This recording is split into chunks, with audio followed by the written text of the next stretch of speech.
কোরআন তেলাওয়াতের পরে বলছে, এই যে কোরআন শরীফ লেখা আছে না, এই মাদ্রাসা শিক্ষক এখানে কেউ আছেন? এখানে আছেন? এখানে কেউ?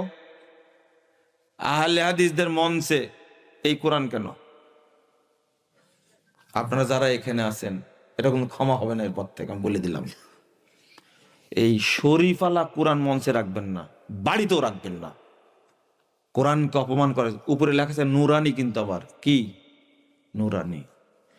শরীফ লেখছে আগে, মুবারক লিখতো, এখন লেখছে কি নুরানি। উদ্দেশ্য তো কিছু জানেন না আপনারা। কোরআনুল কারিম হবে, কোরআন মাজিদ হবে, আপনি কেন আপনি শরীফালা কোরআনে কত নাম বর্ণিত হয়েছে কোরআন কারিমের, কিন্তু একটা নাম নেয়নি। শরীফ কেন নিছে?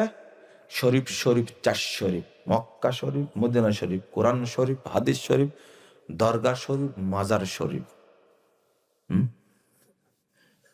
পরের ভার্সন আসলো মুবারক, জুতা মুবারক, পাগড়ি মুবারক, পায়খানা মুবারক, দাড়ি মুবারক। নতুন ভার্সন এখন চলছে নুরানি।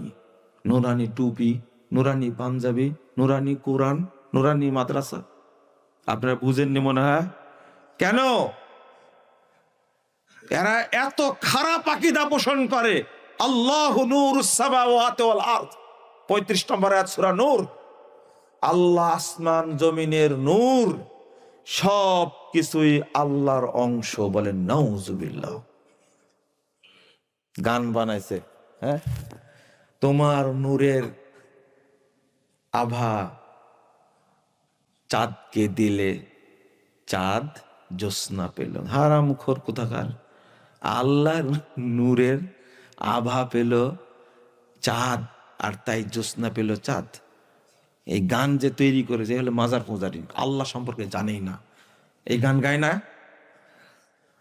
তোমার নামে গান গাইলে গান সুন্দর হয়, একটা গান বের করেছে না প্রতিটাই। তারপরে বলেছেন তোমার গন্ধ ফুল পেয়ে ফুল সুরভিত হলো। এই ব্যাকুপ কথা, আল্লাহর গন্ধ আছে বুঝেন না মনে হয় না? এই জন্য গালি আমাকে দেয় বেশি। এই গান বলা হারাম, হারাম, চলবে না, চলবে না। খুঁটিবিহীন ওই আসমান কি একটা গান আছে না, হারাম, এই গান করা যাবে না। ওরা বলতে চাচ্ছে সব কিছুই আল্লাহর অংশ। বলেন নাউজুবিল্লাহ। এই জন্য নুরানি মোবাইল, নুরানি জুতা, নুরানি পাঞ্জাবি, নুরানি সুরমান। আপনি কোন দিকে যাবেন? নুরানি পায়খানা, নুরানি পেশাবখানা। আস্তাগফিরুল্লাহ, আস্তাগফিরুল্লাহ। এটা দেখছি না, এটা বলতে চাই না আসলে। কোরআন 2 পারা পড়লো, পড়ে রাখছে, সাদাকাল্লাহুল আযীম। গোষ্ঠী শেষ, গোষ্ঠী শেষ, বাতিল। কারণ এখানে যোগ হয়েছে কি, কি যোগ হয়েছে? বেদাতটা শয়তানি আমল। শয়তানি হলো সমস্যা আপনার, শয়তানের তৈরি করা। ওযু নষ্ট হয়ে গেছে। কিভাবে? ওযুর শুরুতে বলতে হয়তো বিসমিল্লাহ। বাংলাদেশের মানুষ বিসমিল্লাহ বলে না, বলে আলহামদুলিল্লাহ আলা দীনিল ইসলাম, আল ইসলামু হাক্কুন আল কুফরু বাতিলুন, আল ঈমানু নূরুন কুফরু যুলমাতুন। গোষ্ঠী শেষ হুজুর। কারণ আল্লাহ শিখাই দিয়েছেন মুহাম্মদ সাল্লাল্লাহু আলাইহি সাল্লামকে বিসমিল্লাহ। রাসূল বলেছেন বিসমিল্লাহ, সাহাবীরা বলেছেন বিসমিল্লাহ, তাবিরা বলেছেন বিসমিল্লাহ, তাবিরা বলেছেন বিসমিল্লাহ, উলামা কেরাম বলেছেন বিসমিল্লাহ।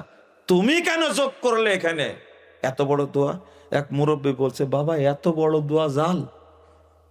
বুঝেন না? আপনাকে ধোঁকা দেওয়ার জন্য দোয়াটা বড় করেছে। ওই যে শুরু হয়ে গেছে। যখনই আপনি দাঁড়াচ্ছেন, ওযু তো নষ্ট করলো, এবার সালাত নষ্ট করছে। নামাইতু পড়ে সালাতের গোষ্ঠী কি শেষ।